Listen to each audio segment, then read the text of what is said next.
Brenda, and at the beginning of our presentation, Linda noted that we had over 150 years of experience up here, and I want you to know that only Dr. Lemon approaches 150 years, but he's been in the fountain of youth. I think he looks pretty good, doesn't he? Round of applause for Dr. Lemon. You've heard Dr. Lemon talk about asbestos disease. You've heard Dr. Kasman talk about the products that we're still importing into this country today legally that contain asbestos. Linda showed you an example of that, and she's talked about the fact that all of this asbestos-related disease that Dr. Lemon introduced us to is preventable. All of it is preventable if we have a ban. I want to spend just a moment talking with you about the regulations that currently exist in our system today and what they do for us and what maybe we can do together, you in your positions as staffers and us as persons providing you resources to help you fulfill your work and hopefully save lives in this country. First of all, we have under the TSCA umbrella, we have a regulation called AHERA, which is the Asbestos Hazard Emergency Response Act of 1987, also known as the Asbestos in Schools Rule. This regulation really brought about accreditation requirements for everybody that's involved in the process of asbestos abatement. That would be contractors, that's consulting firms and industrial hygienists, that's laboratories, and training providers as well.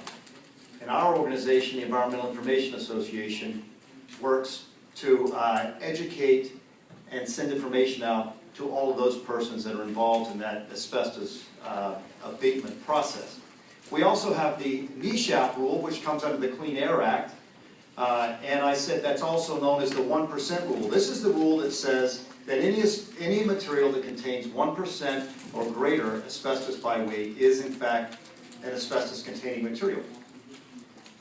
This rule also says that all buildings, and I want to add to this, or sites, anything that might contain asbestos must be inspected prior to any demolition or renovation that might disturb those existing asbestos-containing materials that would be in a building or a site.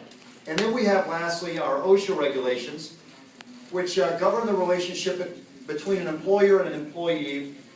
And OSHA says if you're going to be disturbing anything that has any amount of asbestos in it, there are exposure limits and there are certain safety precautions that must be taken regardless of the percentage of asbestos that might be in that material.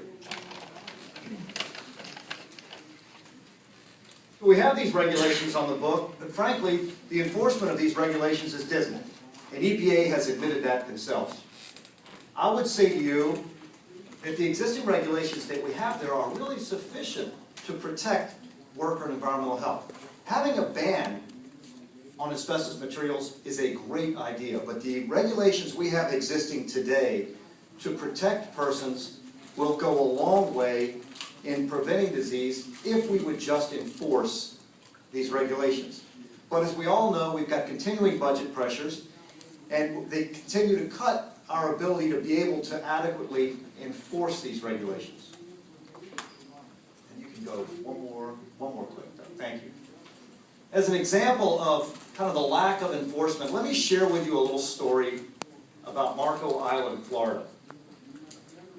You can see there what the text says, that on June 5th of 2010, there was a settlement reached between EPA and between the city of Marco Island, Florida, and the contractor who did some work there for $81,772. The name of the contractor on this site was called Quality Enterprises. I just love that name when you see this kind of a mess. This involved the widening of Collier Boulevard in Marco Island. If any of you have ever been there, that's one of the main streets in Marco Island, Florida. And along with that widening, there was a replacement of both the water system and the sewer system underneath the street. The pipes that they were demolishing and they pulled out were asbestos cement pipes. And that picture on the left is the debris that was left over from their work. And this was piled in 3 separate locations in the city of Marco Island. One of the locations was eventually graded over and turned into a park.